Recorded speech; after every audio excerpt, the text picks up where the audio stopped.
लक्ष्मी नारायण नारायण नारायण। बोलिए वृंदावन बिहारी लाल की जय। अथ तृतीयो अध्याय।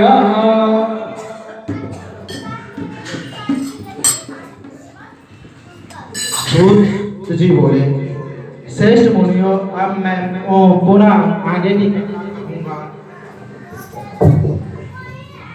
आप लोग सुने।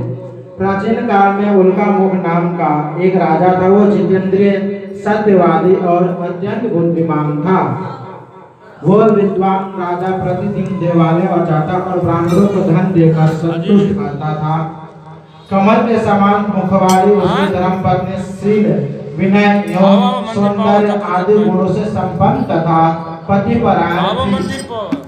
राजा भद्रशिला नदी के तट पर श्री सत्यनारायण भगवान का व्रत कर रहा था।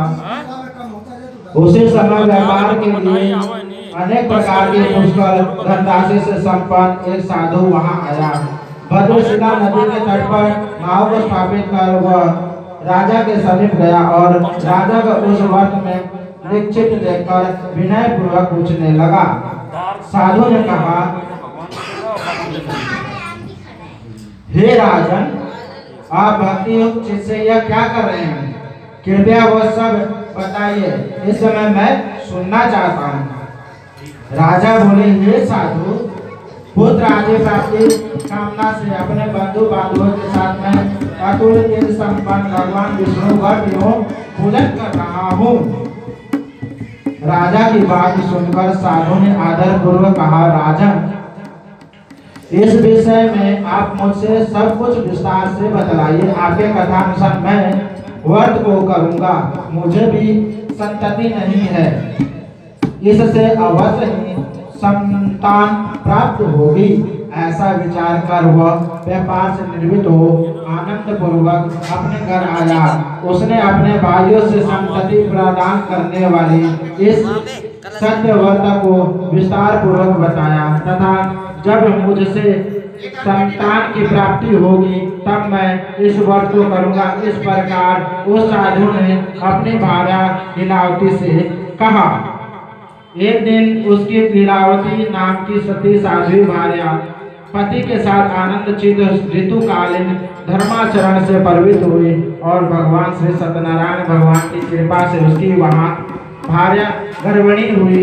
10वें महीने में उसे कन्या रतन उत्पत्ति हुई और वह शुक्ल पक्ष के चंद्रमा की भांति दिनों दिन बढ़ने लगी।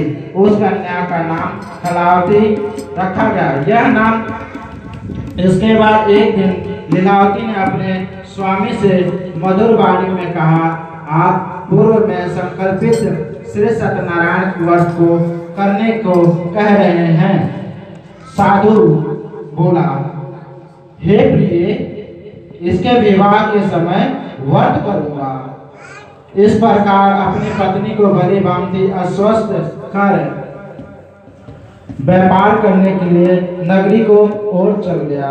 इधर कन्या कलावती पिता के घर में बढ़ने लगी। तदंतर धर्मज्ञ साधु ने नगर में सखियों के साथ कन्या को विवाह योग्य देखकर आपस में मंत्रणा करके कन्या के विवाह के लिए श्रेष्ठ वर का अन्वेषण करो, ऐसा दूत से कहकर शीघ्र ही उसे भेज दिया। उसकी आज्ञा प्राप्त करके दूत कांचन नामक नगर में गया और वहां से वणिक का पुत्र ले आया। साधु ने उस वणिक के पुत्र को सुंदर और गुणों से संपन्न देखकर अपनी जाति के लोगों के तथा बंधु बांधवों के साथ संतुष्ट चित्त हो विधि विधान से वणिक पुत्र के हाथ में कन्या दान कर दिया।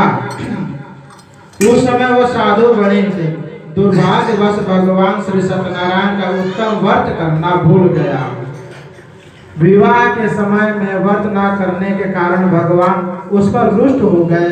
कुछ समय के पश्चात अपने व्यापार करने कुशल वह साधु वाणी काली की प्रेरणा से अपने दामाद के साथ व्यापार करने के लिए समुद्र के समीप स्थित रत्नासारपुर नामक सुंदर नगर में गया और अपने श्री संपन्न दामाद के साथ वहां व्यापार करने लगा।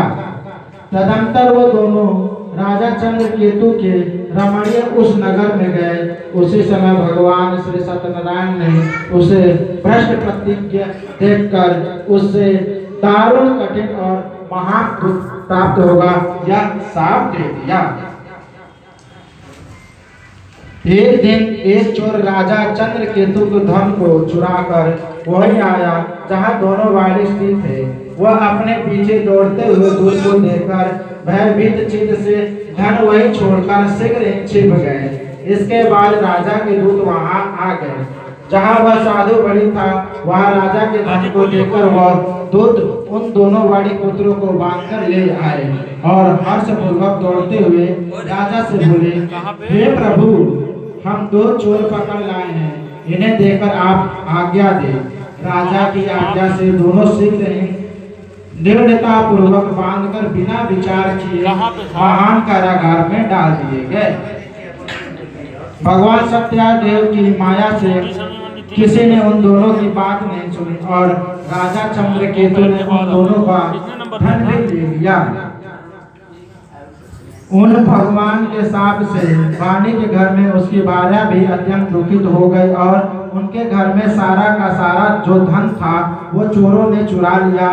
वह लीलावती शारीरिक तथा मानसिक पीड़ाओं से युक्त भूख और प्यास से दुखी हो अन्न की चिंता से दर दर भटकने लगी।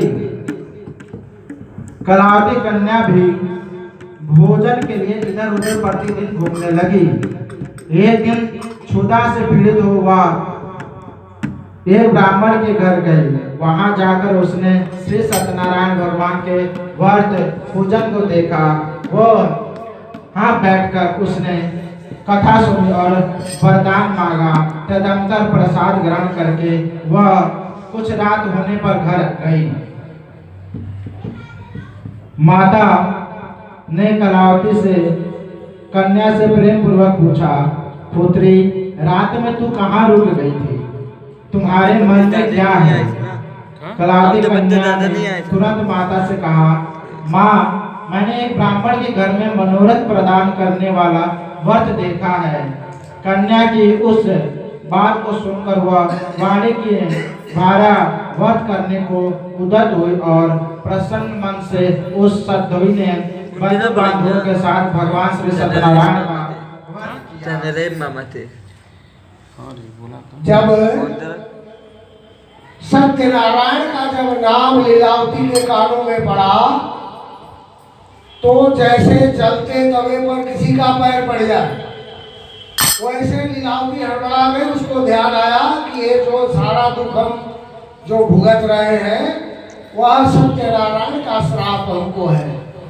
तो उसने वही सत्यनारायण का प्रसाद लेकर के और क्षमा प्रार्थना करने लगी। कोई अगर बात बिगड़ जाए तो भगवान के चरणों में जाके क्षमा करना चाहिए, तो बात बन जाती है।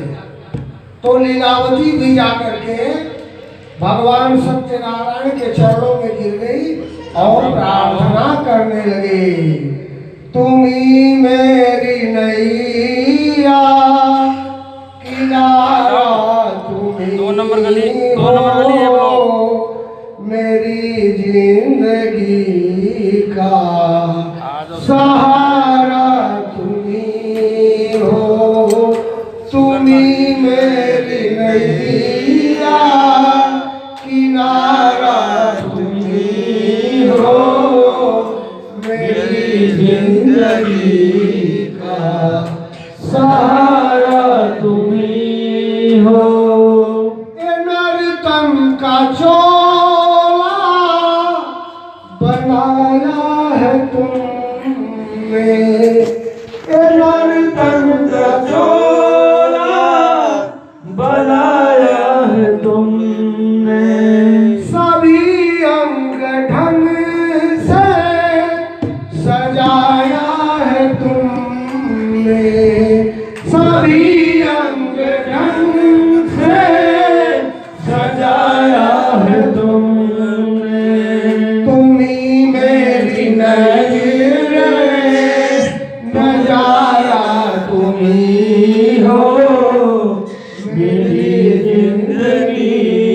का सहारा तुम ही हो। तुम्ही मेरी नैया किनारा तुम्ही हो, मेरी जिंदगी का सहारा तुम्ही हो। पांडे जी के ढोल में वो प्यार जी को, ढोलिया प्यार जी को जी दो जरा। थोड़ा सा ठोक दो, क्या आ गया है? थोड़ी बजा दीजिए।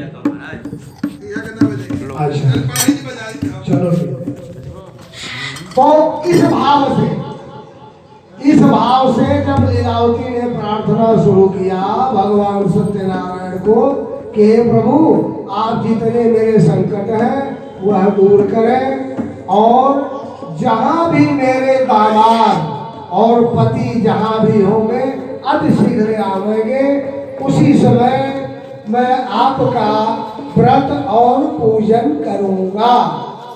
जब उसने आराधना किया, भगवान सत्यदेव प्रसन्न हुए और उस राजा को उन्होंने स्वप्न दिखाया, हे राजन, तुम्हारे कारागार में जो दो फला नाम के जो दो बंदी हैं वो निर्दोष है, उन्हें मुक्त करो और जितना धन लिए हो उतना धन दे करके उनको अति शीघ्र विदा कर देना, नहीं मैं तुम्हारा सारा राजपाट सब नष्ट भ्रष्ट करके रख दूंगा। ऐसा जब राजा ने विचित्र स्वप्न देखा तो उसने अपने मंत्री